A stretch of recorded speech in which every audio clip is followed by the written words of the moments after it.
जब आप तैयारी कर रहे हैं तो आपको ऐसा लगता है कि एक बार आप आईएएस ऑफिसर या आरएएस ऑफिसर या कुछ बन जाएं, उसके बाद जीवन एकदम सरल हो जाएगा।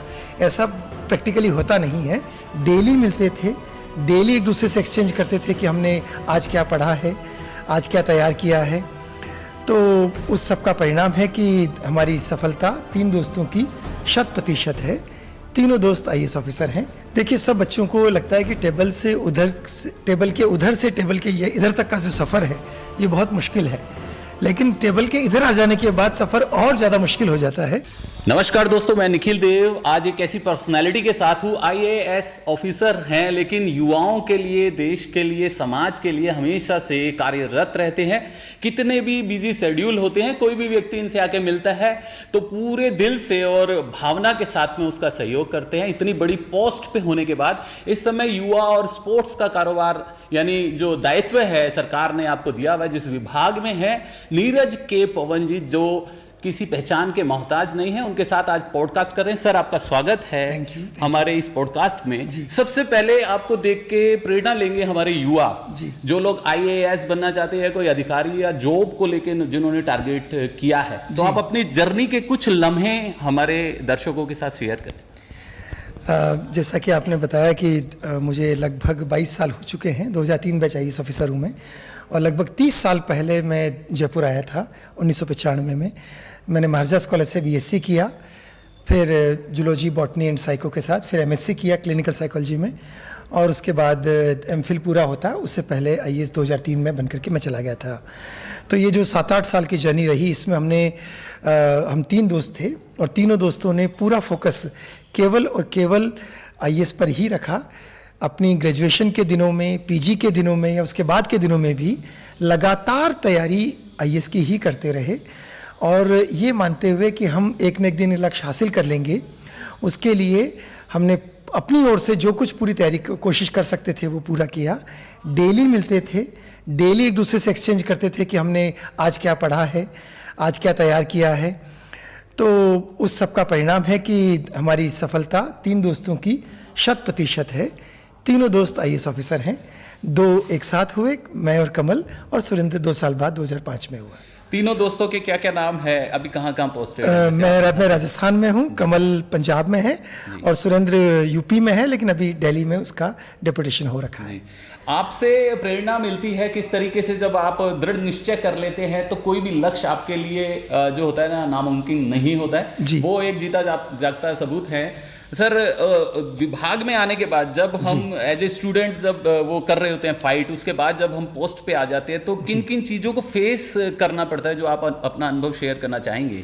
देखिए, सब बच्चों को लगता है कि टेबल के उधर से टेबल के इधर तक का जो सफ़र है ये बहुत मुश्किल है, लेकिन टेबल के इधर आ जाने के बाद सफ़र और ज़्यादा मुश्किल हो जाता है, क्योंकि इधर आने के बाद चुनौतियों की संख्या, उनकी विषमता और उनकी गूढ़ता और बढ़ जाती है। तो मुझे लगता है कि जब आप तैयारी कर रहे हैं तो आपको ऐसा लगता है कि एक बार आप आईएएस ऑफिसर या आरएएस ऑफिसर या कुछ बन जाएं, उसके बाद जीवन एकदम सरल हो जाएगा। ऐसा प्रैक्टिकली होता नहीं है।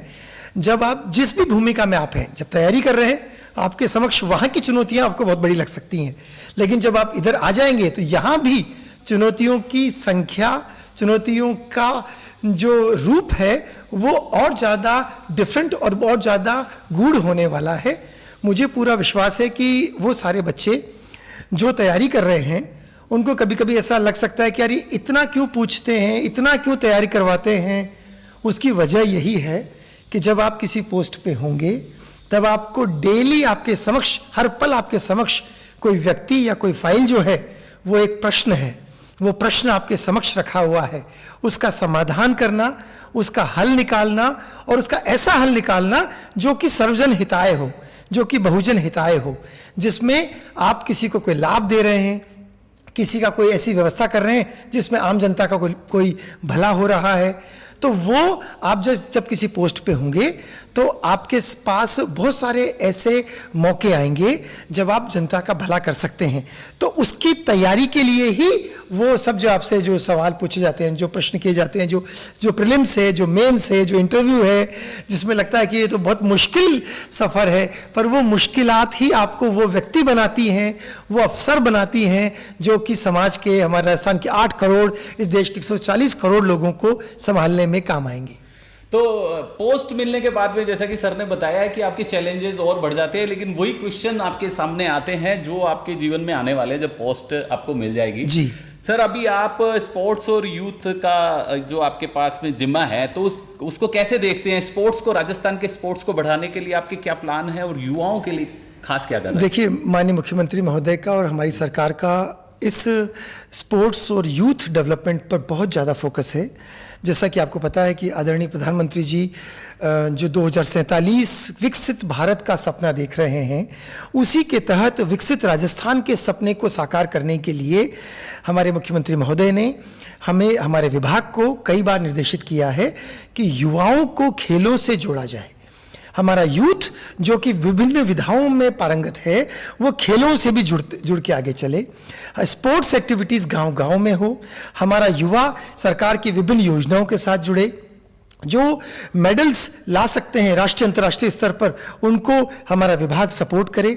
इस प्रकार से हम पूरी कोशिश कर रहे हैं कि स्पोर्ट्स एंड यूथ डेवलपमेंट का जो हमारा डिपार्टमेंट है, हम हमारे मंत्री महोदय के निर्देशन में इसको बहुत आगे लेकर के जाएं और राजस्थान का 8 करोड़ की जनता में से जो 2.25 या 2.5 करोड़ जो यूथ है, उस यूथ को हम एक दिशा दे सकें और वो दिशा लेकर के न केवल राजस्थान को बल्कि हमारे पूरे देश को, हम सबको गर्व करने के मौके दें। युवाओं का काफी दिलचस्पी है, जैसे क्रिकेट में भी दिलचस्पी है, कबड्डी में भी आजकल जो है इंटरनेशनल लेवल पे खेला जाने लगा है जी। तो कई युवा चाहते हैं कि हम इन चीजों को ज्वाइन करें, तो सर किस तरीके से इजी गोइंग हो सकता है उनके? देखिए, बहुत आसान चीज है। हम हर गांव के लेवल पर यूथ क्लब बना रहे हैं। आप यूथ क्लब को ज्वाइन करें। हर वार्ड में यूथ क्लब बन रहे हैं, उसको ज्वाइन करें। अगर आप नहीं कर, अपना खुद का यूथ क्लब बना लें। आपके अगर 5-10 लोग दोस्त जुड़ जाते हैं, उनको वो यूथ क्लब बन करके और माई भारत पोर्टल पे अपने आप को रजिस्टर करें और उसके साथ आगे बढ़ें। हमारे जो स्टेडियम्स हैं, जैसे कि एसएम स्टेडियम है, जैसे कि चित्रकूट है, जैसे कि विद्याधर नगर है, जैसे कि चौगान स्टेडियम है, सांगाने स्टेडियम है, उन स्टेडियम पे रोज जाएं, अपने आप को फिट रखें। इस बार की बजट घोषणा में जो ऑनरेबल प्राइम मिनिस्टर का फिट इंडिया का मूवमेंट है, उसी के तर्ज पर फिट राजस्थान मूवमेंट माननीय मुख्यमंत्री महोदय ने इस बार घोषित किया है। तो हमें पूरा विश्वास है कि राजस्थान का युवा अगर लीड लेगा तो हम सबको फिट कर पाएंगे। जितने हमारे यूथ हैं वो सब अगर सुबह उठ करके थोड़ा सा रनिंग, जॉगिंग या वॉकिंग जो भी कर सकते हैं, वो अगर करेंगे तो मुझे विश्वास है, और अपने न केवल खुद करें बल्कि अपने परिवार के बच्चों को, अपने बड़े बूढ़ों को, अपनी माताओं बहनों को, सबको साथ लेकर के चलेंगे तो हम फिट राजस्थान के सपने को जरूर पूरा कर पाएंगे। युवा विभाग के अंदर किस प्रकार की गतिविधियां होती हैं सर? क्योंकि स्पोर्ट्स और युवा दोनों है विभाग आपके पास में, तो उसकी गतिविधियां हैं, उसके साथ भी युवा जुड़ना चाहें, किस तरीके से जुड़े सर? देखिए, आपको पता है कि पहली बार राजस्थान यूथ पॉलिसी लेकर के आया है। युवा नीति के माध्यम से राज्य सरकार काम करना चाहती है। तो हम चाहेंगे कि जो भी हमारे राजस्थान के यूथ हैं वो हमारे यूथ पोर्टल की वेबसाइट पर जाकर के यूथ पॉलिसी ऑफ राजस्थान जो अभी माननीय मुख्यमंत्री महोदय ने रिलीज़ की है, उसका अध्ययन कर लें, उसको पढ़ें। उसमें बहुत सारी चीज़ें, वो एकांगी नहीं है, वो बहुरंगी है। उसके व्यापक स्वरूप में बहुत सभी चीज़ों को समाहित किया गया है। उसमें एजुकेशन है, उसमें एंटरप्रेन्योरशिप है, उसमें एंटरटेनमेंट है, उसमें सभी चीज़ों को लेकर के हमने युवाओं के सभी एस्पेक्ट्स को लेकर के हमने एक नीति बनाने का प्रयास किया है। जो भी युवा हमसे जुड़ना चाहता है, हमारा यूथ बोर्ड जिसका अध्यक्ष मैं हूँ और जिसका ऑफिस यहीं इसमें स्टेडियम में है, यूथ बोर्ड से जुड़ सकते हैं। हर जिले में यूथ बोर्ड की इकाइयाँ हैं। जिला कलेक्टर जो होते हैं वो जिला युवा विकास बोर्ड के अध्यक्ष होते हैं, उनसे जुड़ सकते हैं। जैसा कि मैंने कहा कि हर ग्राम पंचायत के लेवल पर यूथ क्लब बन रहे हैं, उन यूथ क्लब में जुड़ सकते हैं। साथ ही साथ स्पोर्ट्स की गतिविधियों से भी जुड़े। गांव-गांव में स्पोर्ट्स के स्टेडियम्स बने हुए हैं, खेल मैदान बने हुए हैं। कम से कम दौड़ लगा लें, रोज सुबह कोई ना कोई फिजिकल एक्टिविटी करें। रोज सुबह उठ करके अगर वो कुछ किलोमीटर की दौड़ भी लगाएंगे, अपने साथियों को प्रेरित करेंगे, तो खुद भी फिट रहेंगे, अपने परिवार को फिट रखेंगे। आप जैसी पर्सनालिटी को देख के लोगों में काफी खुशी आती है, उमंग आता है कि हमें भी ऐसा बनना है। तो सर आपका शेड्यूल कैसा रहता है, आप क्या ये सारी चीजें कर पाते हैं? बिल्कुल बिल्कुल बिल्कुल, कितनी भी व्यवस्था रही हो, मैं रोज सुबह 4 बजे उठ करके 5 साढ़े 5 के आसपास स्टेडियम आ जाता हूँ। मैं 90 मिनट की वॉक करता हूँ। 90 मिनट्स की वॉक में काफ़ी सारी बातें हो जाती हैं, खुद से बात हो जाती है, अपने सारे दिन का शेड्यूल तय हो जाता है। तो रोज़ सुबह जल्दी उठना, जल्दी उठ करके वॉक करने जाना, ये कुछ योगा कर लेना, कुछ प्राणायाम अनुलोम विलोम कर लेना, भस्त्रिका कर लेना, ये तमाम चीज़ें मैं खुद के जीवन में करके देख चुका हूँ कि मैं 45 ईयर्स का हो चुका हूँ, लेकिन फिर भी मैं कोशिश करता हूँ कि चाहे सर्दी हो चाहे गर्मी हो, कभी भी अपने दैनिक जो आपने शेड्यूल बना लिया है उससे विरत नहीं होना। कोशिश करना कि अनुशासन स्वयं के जीवन में रहेगा तो आप औरों के जीवन में भी आ पाएगा। तो आप और हमको सीखने की जरूरत है, इतने बिजी शेड्यूल होने के बाद, इतनी बड़ी जिम्मेवारी मिलने के बाद में 4 बजे उठ जाना। जी बिल्कुल, बहुत बड़ा है। आजकल तो युवा बहुत ये नहीं उठना चाहिए, ये सीखने की चीज है।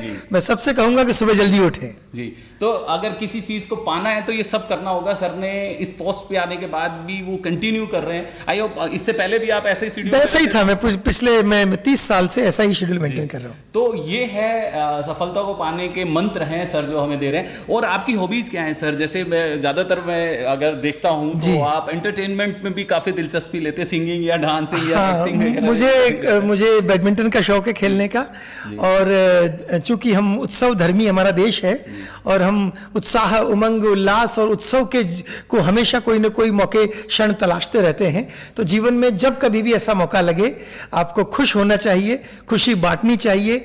Smile is always infectious. इसी तरह से खुशियां भी जितनी बांटेंगे उतनी बढ़ेंगी। मेरी सबको बहुत बहुत शुभकामनाएं।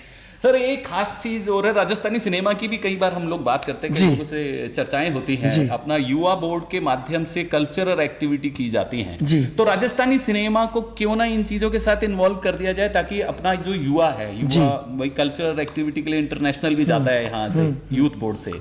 तो इस तरीके के क्या प्रावधान किए जा सकते हैं, प्लान किए जा सकते हैं? बिल्कुल किए जा सकते हैं। राजस्थानी भाषा को प्रमोट करने के लिए, राजस्थानी संस्कृति को प्रमोट करने के लिए हम बहुत सारी चीज़ें कर रहे हैं। हमारे यूथ बोर्ड के माध्यम से आपको पता है कि युवा महोत्सव मनाया जाता है। यूथ फेस्टिवल में पूरे राज्य से हम, चाहे वो कालबेलिया हो, चाहे वो भपंग हो, चाहे वो कच्छी घोड़ी हो, बहुत सारे नृत्य, गायन, वादन, नर्तन, बहुत सारी सांस्कृतिक गतिविधियां की जाती हैं। इस बार की IPL में भी हम कोशिश कर रहे हैं कि हम इन चीज़ों को जोड़ करके पूरी दुनिया को दिखा सकें कि राजस्थानी संस्कृति कितनी बहुरंगी है। तो आपने देखा, मतलब जो चीज सामने दिख गई तो उसको करना ही है। आपके पास 2 विभाग है, दोनों में एकदम ऐसे वर्किंग कर रहे हैं, युवाओं का जोश बन के। एक ऐसी पर्सनैलिटी से आज हमने मुलाकात की है। और सर क्या खास संदेश देना चाहेंगे? मेरा सभी हमारे राजस्थान के युवाओं को, पूरे देश के युवाओं को छोटे छोटे 3 संदेश हैं। पहला, जहां हैं, जिस भूमिका में हैं, अपने देश के लिए जो कर सकते हैं वे अवश्य करें। दूसरा, अपने जीवन में अनुशासन कायम रखें, खुद डिसिप्लिन रहेंगे तो औरों को अनुशासन में रख पाएंगे। और तीसरा और आखिरी, हम सब मिल करके जो भी उद्यम कर रहे हैं, कोशिश करें कि इस देश को विकसित भारत 2047 का जो सपना है उसमें हम क्या अपनी भूमिका निभा सकते हैं। ये बड़ा अनुष्ठान है, बड़ा यज्ञ है। इस अनुष्ठान में अपनी ओर से जो कुछ कर सकते हैं वो अपनी भूमिका निभाएं। इस देश को विकसित भारत 2047, विकसित राजस्थान 2047, उसके सपने को पूरा करने का जो अभियान है उसमें हमारा सहयोग करें। तो दोस्तों देखा आपने, ये देश है भारत, और भारत में ये युवाओं में ही है, 45 ईयर ओल्ड ही हैं, लेकिन और देश के लिए कितना जज्बा है। तो ये जज्बा आप में भी होना चाहिए, आप में है लेकिन और बढ़ाना चाहिए। मुझे पूरा यकीन है ये पॉडकास्ट आपको बहुत पसंद आया होगा। बने रहें आप हमारे साथ। जय हिंद, जय भारत।